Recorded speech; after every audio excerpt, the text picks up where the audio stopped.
সবাইকে। আমি সঙ্গীতা।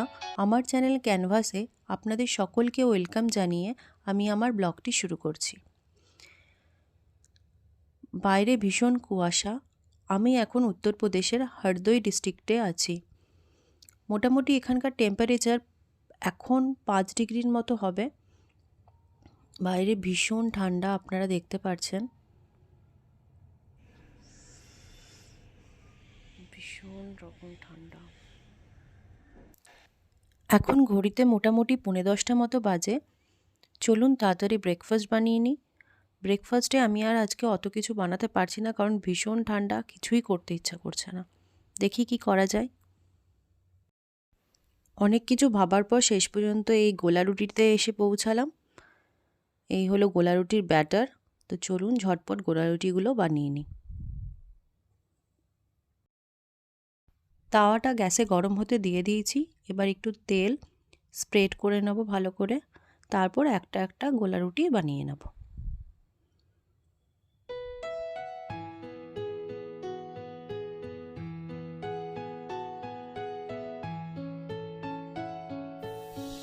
এবার ব্যাটারটা আমি ভালো করে স্প্রেড করে নিচ্ছি।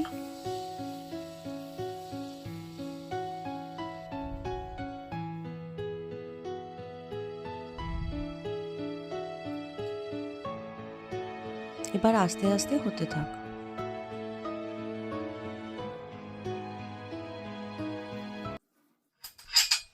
গোলা রুটির এক পিঠটা হয়ে গেছিলো বলে আমি উল্টে দিয়েছি এবং পাশে আমি কফির জন্য দুধটা গরম করে নিচ্ছি।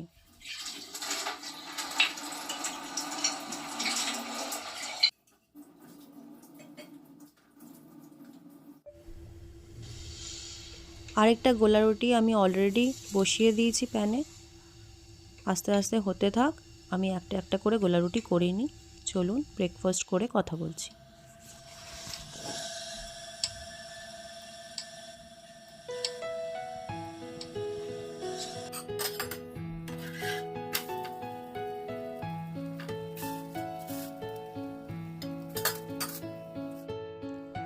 ব্রেকফাস্ট হয়ে গেছে, স্নান করে পুজো দেওয়াও হয়ে গেছে। এরপর এসেছি আমি আমার এই লাকি ব্যাম্বু প্লান্টটিকে পরিচর্যা করতে।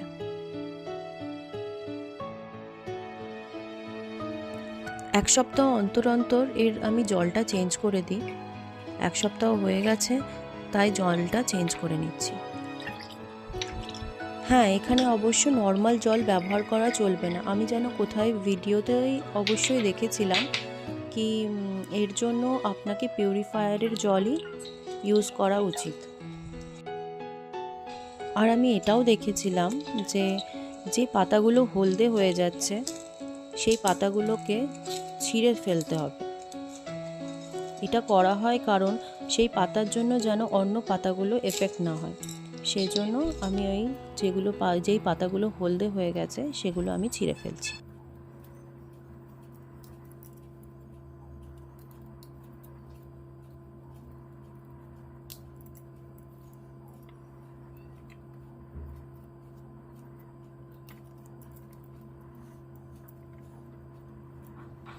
ব্যাস হয়ে গেছে। আমি এবার ওপর থেকেও কিছুটা জল ছড়িয়ে নিয়েছিলাম পাতাগুলোর মধ্যে, যাতে ফ্রেশ লাগে দেখতে। ব্যাস, এবার আমি এটাকে ডিসকার্ড করে ভালো করে টিস্যু পেপার দিয়ে জায়গাটাকে মুছে নিচ্ছি।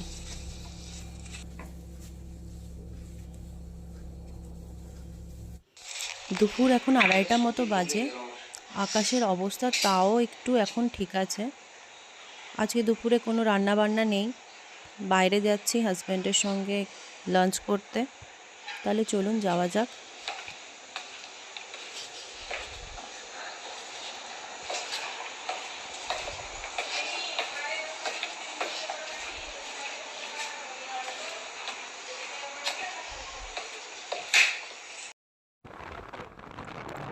চলুন বেরিয়ে পড়েছি।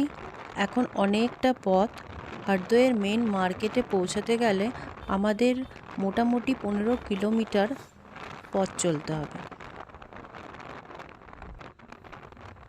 কলোনি ক্যাম্পাসে আমি নিত্য প্রয়োজনীয় সব জিনিসই পেয়ে যাই। মানে ধরুন এই সবজি বাজার, ফল বাজার, গ্রসারির জিনিসপত্র সব কিছুই ওখানে মোটামুটি অ্যাভেলেবেল।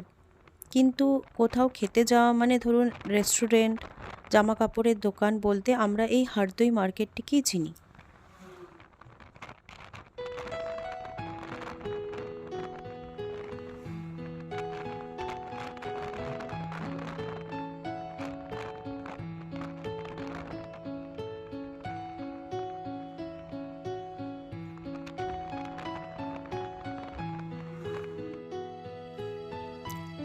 দেখতেই পেলেন এতটা পথ যে এলাম, এখানে পাবলিক ট্রান্সপোর্টের ব্যবস্থাও খুব কম, নেই বললেই চলে।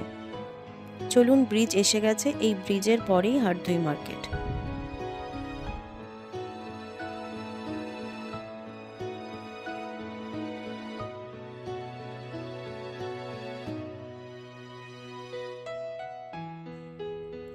আগে নাকি শুনেছি এখানে আরও বাজে অবস্থা ছিল, রাস্তা চলাচলের ব্যবস্থাও খুব ভালো ছিল না। ওই দেখুন একটা বাস যাচ্ছে, তাও নাকি এখানে এখন একটা পাবলিক ট্রান্সপোর্টের ব্যবস্থা হয়েছে, কিন্তু সে থাকা না থাকা দুটোই সমান। দেখুন পাশের লোকটি হয়তো ঠান্ডায় আর সাইকেল চালাতে পারছে না। এখানে এত ঠান্ডা যে আমাদের নিজেদেরই হাত জমে যাচ্ছে। চলুন তাহলে যাওয়া যাক, কিছুটা খাওয়া দাওয়া করে কিছু কেনাকাটি করে সঙ্গে সঙ্গে ফিরে আসতে হবে, কারণ এখানে 5টার সময়ই অন্ধকার হতে শুরু করে দেয়। আর বাইরের অবস্থা তো দেখতেই পারছেন, ওয়েদার সেরকম খুব একটা ভালো না।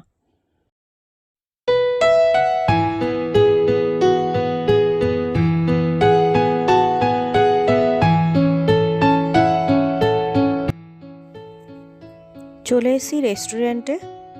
এটা হারদইয়ে বসন্ত লীলা নামে একটি রেস্টুরেন্ট। এখানে একমাত্র ভালো রেস্টুরেন্ট বলতে 1-2টো রেস্টুরেন্ট আছে, তার মধ্যে এটি একটি অন্যতম রেস্টুরেন্ট।